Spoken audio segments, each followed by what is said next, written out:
There are a million ways to make $1 million, and this is one of them. You guys asked for it, so here's how to get rich according to Jay-Z. The rap industry's first billionaire, Jay-Z is at the moment worth a staggering $2.5 billion. Smart investments, partnerships, and multiple entrepreneurship endeavors made all of this possible for him. Warren Buffett had this to say about Jay-Z. For a young person growing up, he's the guy to learn from. So without further ado, let's see what you can learn from Jay-Z. Welcome to Alux. First up, you gotta break free from the stereotypes. Jay-Z always promoted the idea of breaking free from the stereotypes society tries to put you in. Like he said, society teaches you to spend your money foolishly on things like jewelry and watches, but you should aim to be at a higher level. It's important to start your journey with a blank slate. Nobody can tell you who you are or what you're capable of doing. You're just as smart as everyone else. It's an idea that was also mentioned by Steve Jobs. He said that if you look around you, everything is built by other people. People who are not smarter, more talented, or more capable than you. They just saw an opportunity and they took it. People will say things like, "Those like us will never be rich," or "People like us are not meant for that." But it doesn't matter who you are or where you come from. In every family, there's one person that will break the poverty cycle, and that person could be you. So, the first step in Jay-Z's guide to getting rich is to be your own person and not let the status quo dictate your limits. Next up, you gotta hustle, whatever your hustle is.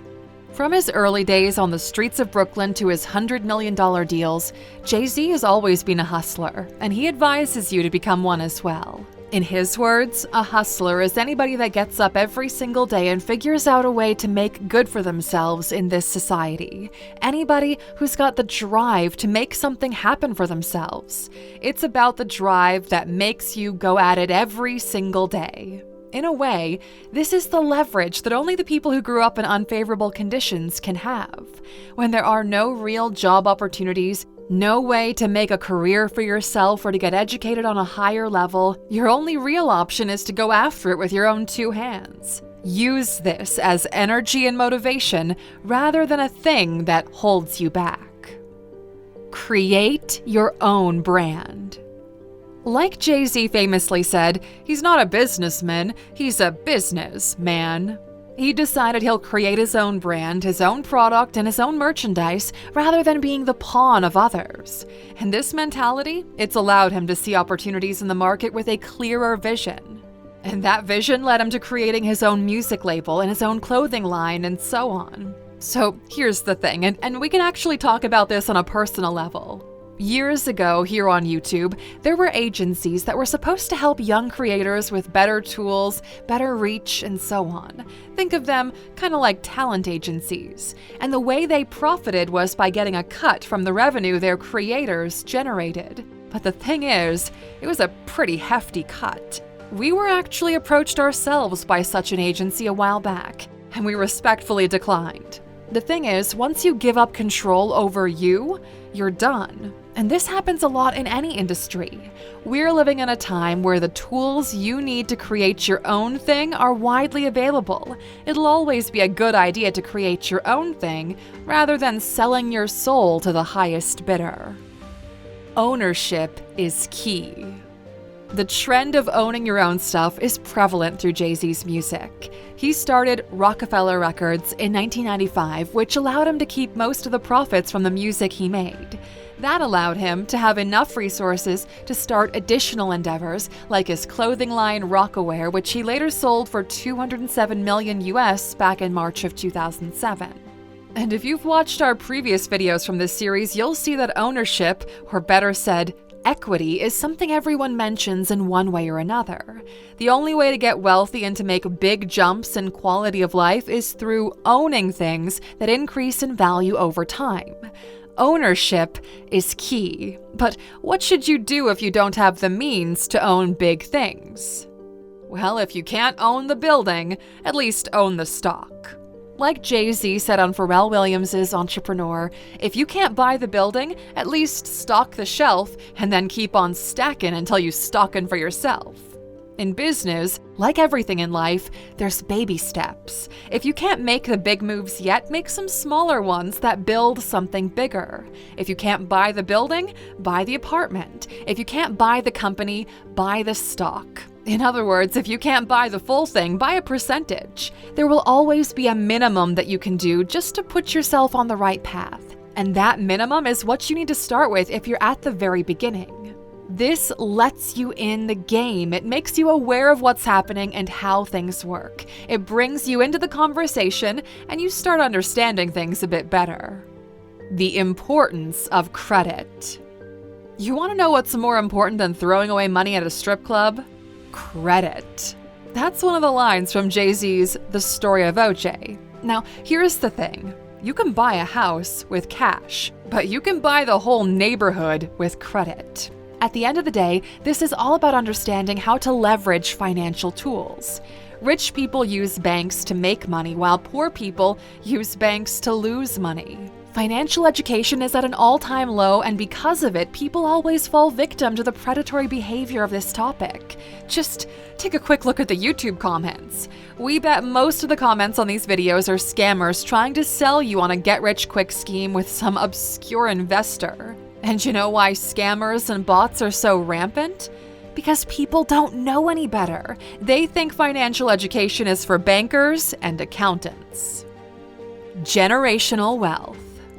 Some people think about money in terms of months or how big their monthly paycheck is. Others think in terms of years or how long until they get promoted. For others, it's in terms of decades or how long until they can retire financially safe. And then there are others who think in terms of generations, or how many generations after them will their families still have a comfortable life. It's a totally different level of thinking, and Jay-Z is a part of this mentality. Like he said multiple times, he can't wait to leave this to his children. It's all about legacy. Taking the money and spreading it across families, making sure that everyone is covered and that money is used for good.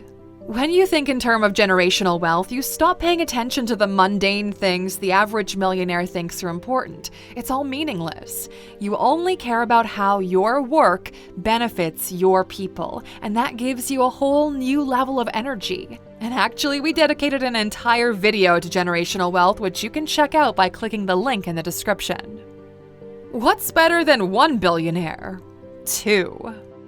In the race of who was going to become the first rap billionaire, Jay-Z and P. Diddy were the frontrunners. Only it wasn't much of a race, since both are great friends and business partners. As a matter of fact, P. Diddy mentioned the only people he allows to call him by his birth name are his mother and Jay-Z.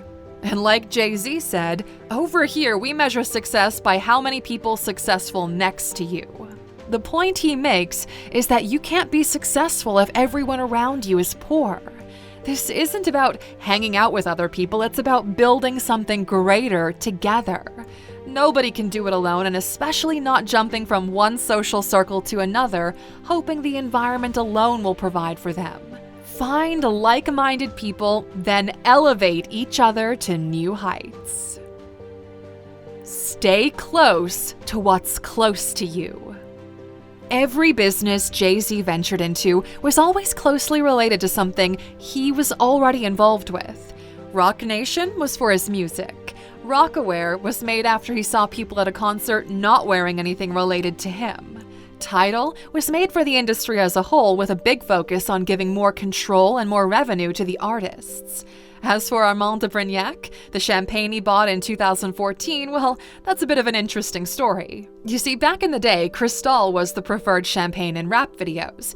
That was until the manager of the company said this when he was asked what he thought about the champagne being featured in rap videos. He said, "What can we do? We can't forbid people from buying it." Which, as you imagined, didn't sit too well with Jay-Z, so he bought one of the competitors of Cristal and turned it into an empire. And that's how the now famous Ace of Spades came to be. And lastly, don't listen to anyone. We want to end this list with something that we consider extremely important and something you need to keep in mind when watching this type of content. Jay-Z said, "You can't listen to anyone who told you what worked out for them because it worked out for them, not you." Like we said in the introduction, there are a million ways to make $1 million.